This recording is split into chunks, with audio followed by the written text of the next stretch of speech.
says you're supposed to be a charismatic speaker. And you've given up working in an office to become dedicated to speaking in public now.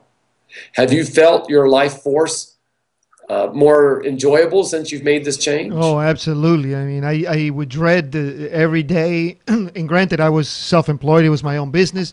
And I have no pressure, of someone breathing down my neck. But still, I just would sit in my office and just count the hours and what am I doing here? And I made a very good living. So it wasn't that I wasn't making any money, but it's just would drive me nuts at times.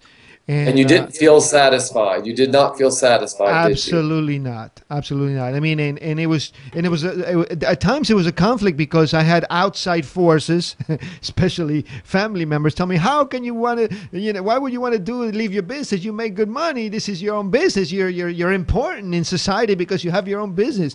And I just decided, you know what, I can't do this anymore.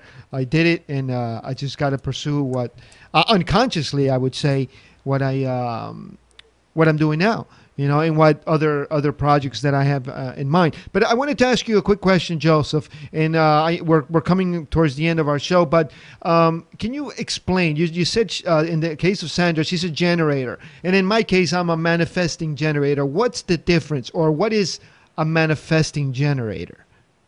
Good question. According to the chart, there are 4 motors, as we saw on Sandra. She has all 4. Whenever one of those 4 motors has a circuit that connects to the throat, that's what makes you a manifester. It activates the throat chakra. And it encodes your voice with a frequency that has a little bit more power. What makes you a generator is having a red square. Anybody that has that red sacral square is going to be a generator. And when you have a generating square that connects to the throat like you do, then you're a combination, which is a generator manifesting or a manifester generating. You are now running on reserve battery power. I would like to talk with you more, but I think my computer's about to die on you, Johnny. Okay. The manifesting generator has to follow the strategy of a generator, which is to wait. Not to initiate, and to know that life is coming to you. Just wait and respond to it. And how would this affect people who are listening? Hey, if you've got a job and you go out and you're knocking on doors all the time, maybe that's not appropriate for you. Maybe that's appropriate for a manifester. Somebody with a throat who says, I'm going to go look for a job, and then goes out and creates life. The generators are supposed to sit back and wait. Things will come to them. And that's tricky at first because it takes some faith. People go, well, if I don't do this, it won't happen. Well, give it a shot, and you'll find out. So the question you asked about what's a manifestor and what's a generator is going to be typed up on the top of the chart. It'll tell you what your type is. And you can see it on anybody that has a red square. They're going to be a generator. And whether they're a generator who manifests or not just depends on how their chart connects. And that's a result of all those planets and where they end up on the chart on the day you're born. So everybody can find out by just going to Human Design America.com and making their own free chart. Very well. We have run out of time, Joseph. Thank you for all that wonderful information on how to know yourself and how to apply this marvelous tool that you use, the Human Design. We recommend that you contact Joe. Joe, they can contact you through Skype. That's JRANNECELLI1, the number 1, correct?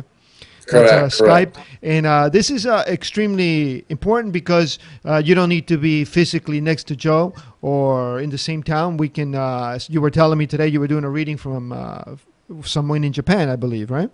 Yes, I do readings for people in Japan, Tokyo, all over the world. Yeah. Yeah, and one thing that I want to clarify, Joseph, is that I'm not here to promote your business because I'm not making a cent, or that's not the point. And we will not promote anything that I don't feel or our channel feels that has a value for human development, because there's tons of techniques and things out there, and what they're doing is they're taking advantage of people, and at the end of the day they're just confused and they have no progress in their lives. So one thing that we do take honor in is just showcasing or giving information that we feel that people processes like the human design that will help the people and that will help them grow consciously. So we want to thank you, Joseph, one more time. You can reach Joseph at JRANNECELLI, the number 1, and that's his Skype, and then you can get more information on the human design. Joseph, any last words? Thank you. It's been a privilege to share with you and your listeners, and I look forward to speaking with all of you in the future. Thank you, Joseph. Well, that's going to do it for us, folks. Thank you for being here on another exciting week here with us at Quantum Leap Television.